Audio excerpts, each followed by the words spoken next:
Hey, so um, a quick tutorial work through. I've been really focused on content streams and what we call stream pages and microsites and personalization. So this is all part of account-based marketing, and the account part is the most important part of that, right? It's really focusing all marketing efforts on a specific type of account. So you can just think of that as a target market, but more specifically, an ideal customer persona. And then creating a page that contains content for that specific person and or a specific part of their buyer's journey. The whole reason behind this is basically to do something other than what has been done for many years, which is create a single piece of content, an ebook, a webinar, and kind of blitz the internet with that link and see how many people fill in a form or opt in to watch the webinar, and from a marketing perspective, how many people fill in those forms. We would traditionally call those leads and run around the office talking about how great we are. Look at all these leads we generated, and then sales would get hold of those leads, and those leads would be absolutely useless. Same thing can happen when you are a solopreneur or entrepreneur, small business owner, working on your own. You do the same thing, and you get all these people on your list, but none of them want to buy from you. And it's due to the fact that the marketing that's being done is actually very broad and is more about the content rather than the people you're trying to target. When it comes to account-based marketing, it's really about the targeting first before we start worrying about the content. And so I've already created one type of, it's more like a content hub, I would say, which is this one here. And the process that I have is a 9-step process for creating a marketing strategy. And that 9-step process has been broken down into these blog posts that have all been collated into this page. If you click through to any one of those blog posts, you'll still see that it includes navigation through to the other steps within that process. Now, this is an amazing resource, if I do say myself, but when it comes to working out exactly who I'm going to be sending that to, who's the best person to actually be receiving that, that's when targeting comes into play. So I'm going to be creating another similar kind of content hub, microsite, content stream, which is for startup founders who are, they already understand how to do marketing. They understand the nuts and bolts of it, but they're overwhelmed by it because they've got so much to do, and they've got to answer to a bunch of people, like the board, investors, and that kind of thing. And you can see some of that here. Now, one of the major tools out there for creating a content stream, and another part about these content streams is that the page has all of this personalized information, and it's really along the life cycle of a customer. So in the first stage, which would be awareness, there'll be certain information on the page. For example, I can show you one here because I think I was just going through building one out. So here, let me just see. No, I think that's that. Cool. So here's an example of a content stream page. It would have the title, Transform Your Website into a Lead Generation Powerhouse. It would have a subtitle, and then on that page, you would have basically think of it as cards, similar to what you can see here. But each of those cards would link through to a piece of content. So we've got an ebook, we've got a video tutorial, we've got a blog post, a case study, a checklist, and a call to action, which might even be a chatbot, which the prospect can interact with, or it can be a call to action. It can be a calendar booking tool for them to book a strategy call, something like that. But all of that fits on one page. And interestingly, that page would then have a unique URL. And if you were sending this out to several people, then you could also tag that URL specifically for that person. So you start to have a marketing campaign that is a lot more targeted and provides a lot more information, but not the kind of information that most people are addicted to, which is how many people have filled in the form, leads, but more to do with engagement from a specific target market. So if you imagine you've got 100 people, you send out a page like that to 100 of them, let's just say, because everything's going swimmingly, 60 of those people come through to that page. So already that's the engagement from the click through from the post or from the email. Then once they're on that page, when you're looking at the content that they're engaging with, you can look at what kind of content they're engaging with. You can look at how many pieces of content they've engaged with.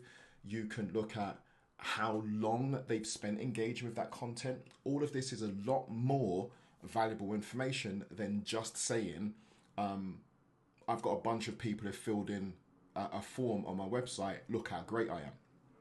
So that could be for brand awareness. And then as you move into sales activation, those same people, the ones who've actually engaged with that brand awareness page, could then be given another page with different bits of content, but at the top of it, it could call out their name. So again, we're going into deeper personalization.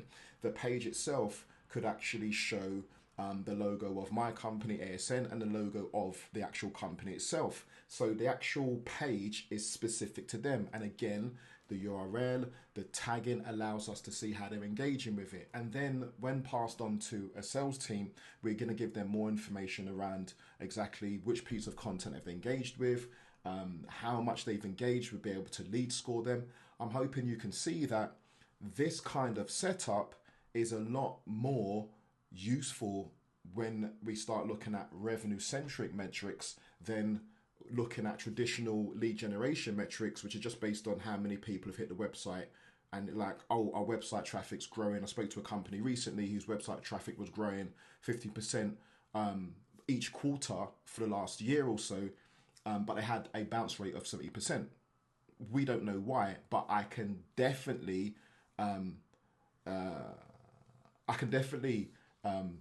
bet a whole heap of money on the fact that the people coming to the website aren't actually their target audience. As in, not just the target audience, the people who they're trying to get in contact with, those stakeholders, those buyers who would actually purchase their service, their product, right? But when you start to now build out an account-based marketing strategy, you're going to have more information based specifically on those people and how your messaging is working to those people, because from the beginning you've started with a very clear target. You've not just said, and this is not the same thing as just grabbing a list, right? Because that's the other thing. The other version of this is cold emailing, where you'll just go into LinkedIn, you'll grab a whole bunch of people who have the same job title, and you'll just send out an email or email sequence, hoping that, you know, they'd be pounded into actually answering you, or through what do we call it? Through you know, it's a numbers game, and through probability that the more people you contact, the more likely somebody's going to say yes to one of these messages sent out. But again, it's not targeted. We're not really focusing on the person, their needs, anything like that.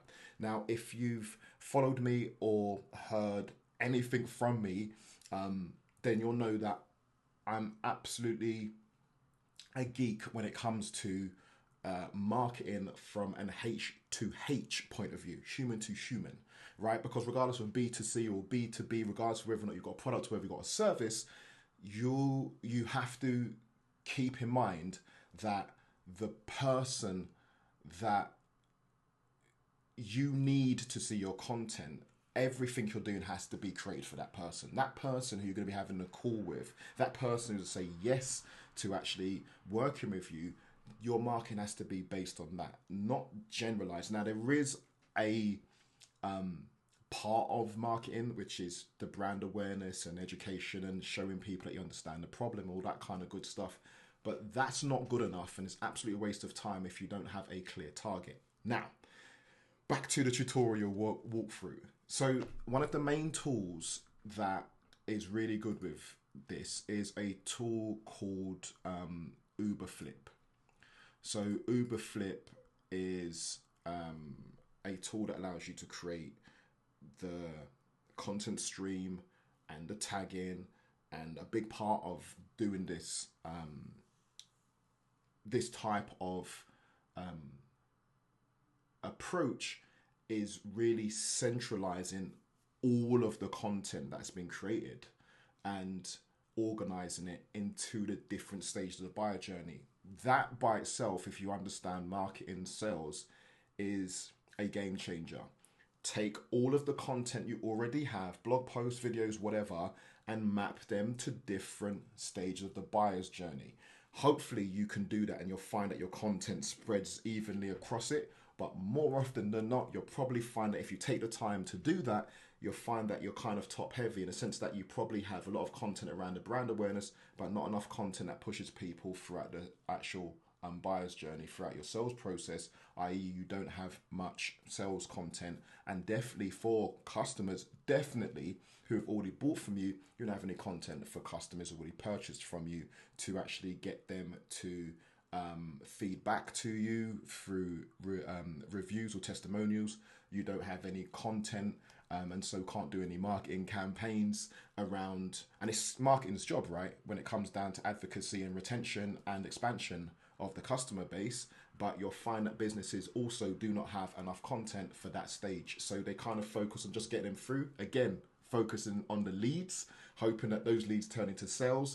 Job kind of done, rinse and repeat kind of thing. But when you start to look at the whole life cycle of a customer, you really want to make sure you've got content that goes all through the actual customer life cycle, the brand awareness, the sales, the actual advocacy when they've actually decided to purchase from you, and then afterwards how you actually retain them and how you actually get them to buy more from you or help other people buy from you.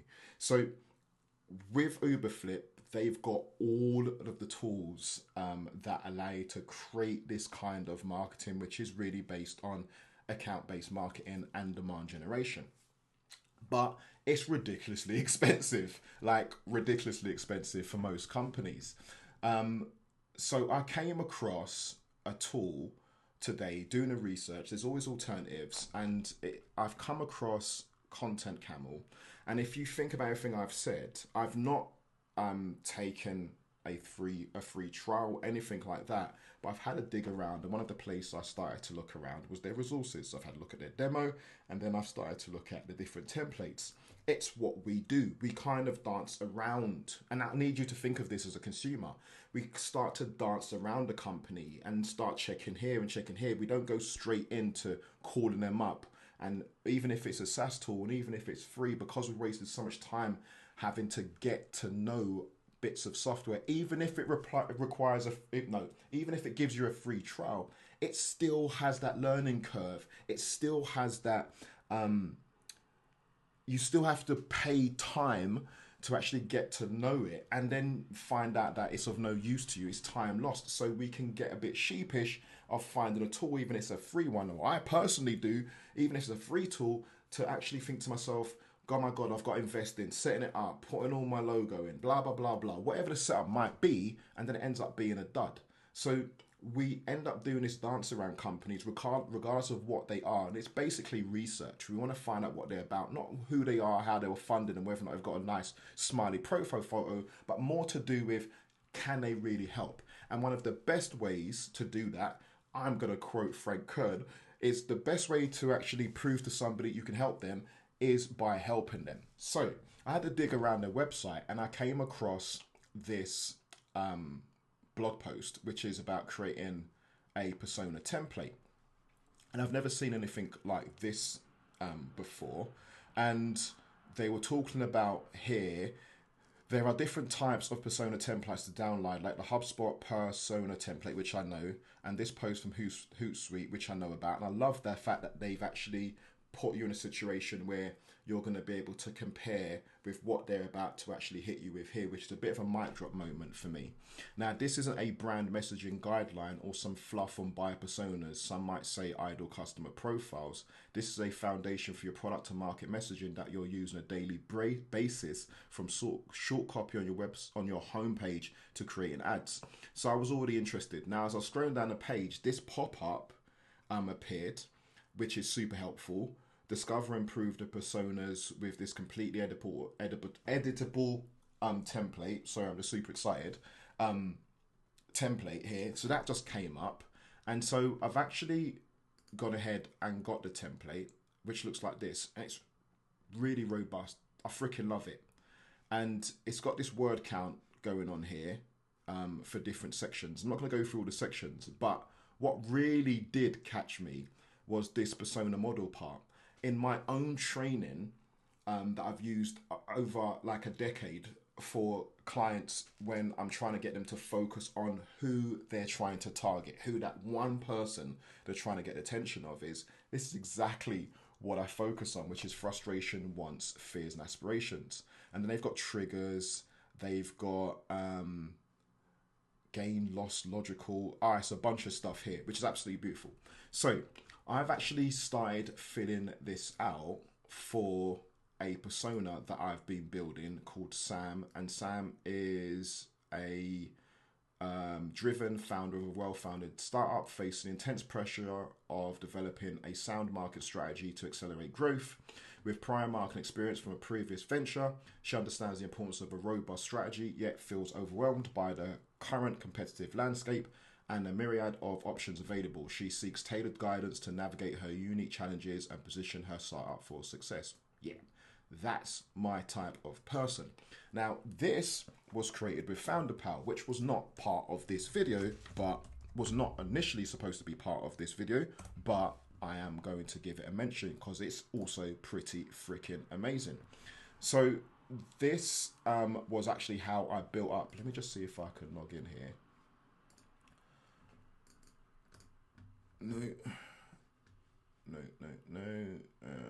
Login. So I came across this the other day, and again, a geek for all things. Let me just get this done. For all things automation and anything that can help enhance what we're doing, not substitute it, not do it for us, but enhance what we're trying to get done. So let me just get hold of this verification code and I'll give you a little bit of a snapshot. And everything that I'm talking about here is really just to give, just to get it back to the essence of what I'm talking about, is the importance of targeting and the importance of knowing exactly who your ideal client is. This is the biggest problem with marketing. Overall, is that businesses, and I've worked with solopreneurs and, you know, like small businesses, medium-sized businesses, they do not know who they're targeting. And what actually skewers the truth about all of this and kind of perpetuates the fallacy that you can actually just blitz the internet with shit and eventually it will work out, is the fact that the companies, the bigger their marketing budgets, the more money they can spend on experiments. And so it just seems like that's what you're supposed to be doing, but they fail. You know, a company I spoke to the other day was spending money on paid ads at a 1% conversion rate. Why? Because they don't know who they're targeting. They've only gone like the top level of, we want a business, like firmographics, want a business with this amount of revenue, and we just want to target the CEO or one job title, and that's it. But they don't know anything granular about who they're trying to target. And marketing isn't going to be that you're going to blitz the internet with your information and just hook fish and reel them in, because you have to be hitting the right person with the right message at the right time. That still remains true. But the first part is the right person. Who is the right person? Because the business, it is not, right? The whole business, the business name, the brand, the revenue, it is not. Who is that person? Anyway, Founder Power came across, and I paid about, I think, $50 or something to actually get the full tool, but it's got all of this, which is done by AI. And you fill it with information, is information about my business and what I do.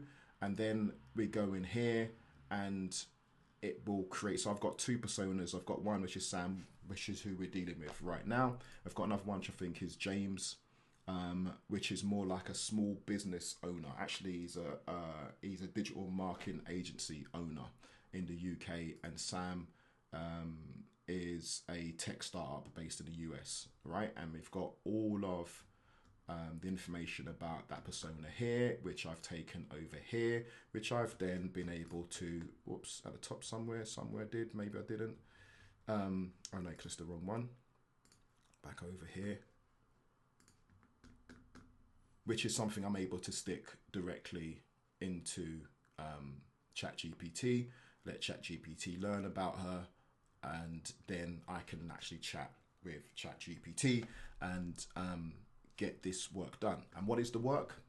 Back to Content Camel and their persona template, which looks like this, and I'm filling out this. So what I've been doing is I've been going through this, and let me just see. No, it's a bit too big. Can I actually get this? Yeah, let me just get it to 100 and done. Okay, so here we can see the background. Individual we're targeting with our messaging is Sam, a highly driven and passionate founder of a well-funded startup. Sam has previous experience, blah, blah, blah. Sam's main pain point is wasting time, resources, and marketing tactics that don't produce results. Don't we know it? She's been trying to go alone, which has led to burnout and fear of falling behind more strategic competitors. Having seen a competitor launch a successful campaign, Sam now feels the urgency to act, but she's also skeptical due to past experience with ineffective consulting services. Right? On top of this, Sam is looking for expert guidance and truly understands her unique challenges in industry. She needs reassurance that her investment in consulting will bring real value and align with her startup's vision. What Sam ultimately desires is a clear roadmap that will not only increase brand visibility, but also drive sustainable customer acquisition and retention, position her startup as a leader in its field. In crafting the messaging, the focus should be on understanding Sam's pressures, addressing her fears, and providing clear, actionable solutions. It's about speaking directly to her as an individual, showing empathy for her challenges while providing expert guidance she needs to confidently navigate her next steps. It would be great to go out to Sam or find the Sams, send them a message, put something in front of them. We're begging for it to be like this. Put something in front of her. Sam calls us, fills in the form, says, here, take my money, help me out. It would be great if that happened. We don't do that. We don't do that. Us who are trying to actually get the client don't even do that when we are shopping for help. So why expect Sam to do it? And when we open our email inbox and we're looking for our emails and we get this email from a developer somewhere asking if they can build your website, you're like, what? Because you know that they don't know you. They have not even checked out your website. If you checked out my website, in actual fact, my guy, I don't need a developer. I'm fine. I'm good. I can design websites. So your email has nothing to do with me. And now I've kind of put you into a box of, if I ever see your name again, I'm definitely sending you to spam. If I ever see your name again, I'm going to block you because you have nothing useful for me. In actual fact, the way you're moving, you don't really care about me. And that's what it comes down to is what's in it for me. That's what the prospects are thinking. That's what the clients are thinking. So that is the background. We've got what should be called in LinkedIn. What are her responsibilities? See how deep this is going. What are her responsibilities? Who does she manage? Who does she report to? In most cases, I lack my spacing. In most cases, as a founder or CEO, Sam would not have anyone above her, but would be answerable to investors, board of directors. However, in some startups, she might have to collaborate closely with a COO, a CFO, and actually, saying that, there's another one I came across the other day, which is a chief revenue officer. R and oops, I've just messed that up. Okay, and along that, we've got that role as well. Cool. Decision maker, yes, she's decision maker. Affinity groups, like which kind of groups would she be looking at? There's a whole bunch, but these we've started with. So I'm now down here, and we're nearly at the end of this tutorial. So as I'm doing this, as I'm going through this, I actually want to move pretty quickly. So what I've gone ahead and done, let me put myself over here, or what I'm going to do, because I actually clicked away from it, is I'm actually going to fill out these bits now. So ChatGPT has got its memory, it's a smart cookie, it knows what we've been talking about, it knows who we're talking about. So I'm now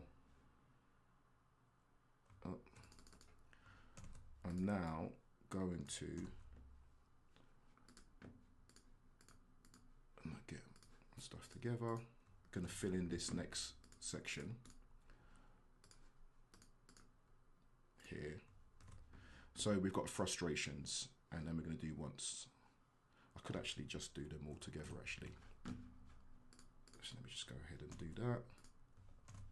Wants.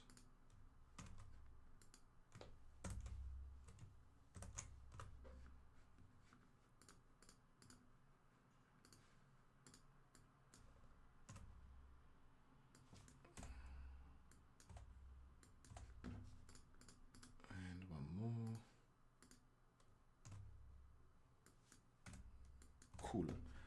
All right, so we can do the frustrations. Gonna hit that.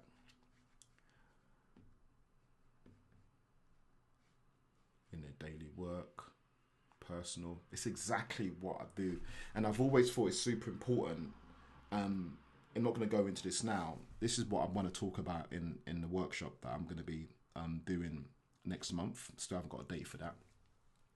But the importance of actually the biggest part of the work of actually, I want more leads, I want more high quality leads, I want more clients, is this. It's the targeting. You have to lean in, you have to know this person in and out. Some people have led people astray with the whole idea of niches, in the sense of just pick an industry, dentistry, chiropractor, whatever, and just blitz those people with ads until you meet somebody who you don't really want to work with. You don't, because you're not even aligned on values. Anyway, we're not getting into that. But when you start going into this, you want to start looking at their professional frustrations and their personal ones. And I had a client, an amazing guy, who actually, while I was taking him through this, taught me to look at it a certain way, which was, we look at how the professional can affect the personal, but he said to me, we also need to look at how the personal can affect the professional, which I thought was amazing. How exactly does this affect what you do with messaging, and what you do with your ads, and what you do with your blog posts, and what you do on the phone, and what you do with your emails? You have to stay tuned to find out more about that, because I'm not going into that today. But as you can see here, we've now got a list of frustrations and wants. So here we can see, going from the top frustration, Sam feels overwhelmed by the vast number of marketing channels and strategies, unsure which ones will provide the best return investment. This leads to frustration when her efforts do not translate into tangible results, making her doubt her choices. Spot on. And then we've got the wants, which is what's on the other side of the bridge when we get her to where she needs to be. Sam wants clarity and confidence in her marketing strategy. She needs a clear roadmap and helps her choose the right channels and tactics, ensuring her resources are allocated efficiently to drive growth and results. Brilliant. So I'm gonna continue filling this out, and I will get back to you with another video at some point regards to that. If you don't hear from me, then tap me up and ask me, yeah, what's happened with that idol persona you were doing. But my overall point here, as I'm finishing this up, is it's super important that you dig in really hard into who you're targeting. Super, super, super important that you dig in really hard into who you're targeting before you start trying to market to people. If you don't understand exactly who you're going after and what you provide, your service or product actually helps them, but on a deeper level, beyond, it's gonna make you loads of money, which is cool. The revenue is one thing, but the motivations behind why a person buys goes beyond just they want to make more money. Why do they want to make more money? What are they trying to do with that money?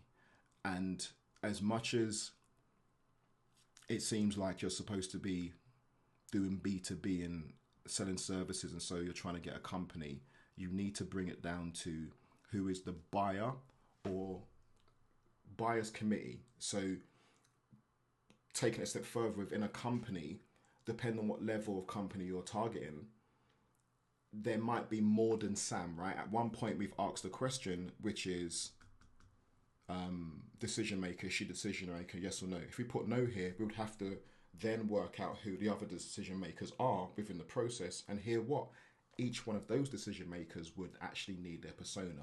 Why? Because the marketing messages that go out to those different people are going to be different. Spoke to a company recently who provides an enterprise level learning and development platform, and I was having a conversation with the CRO, Chief Revenue Officer, who was explaining that they had the problem where the chief personnel officer or something, CPO, something like that, will come across their software and be like, oh my God, this is amazing, we need to get this in the company, talk to the level underneath, which would be the learning and development department, and say to me to get this software, and learning and development would freaking make a massive groan because it's like, shit, another piece of software for us to implement, which is going to be as bad as the other one.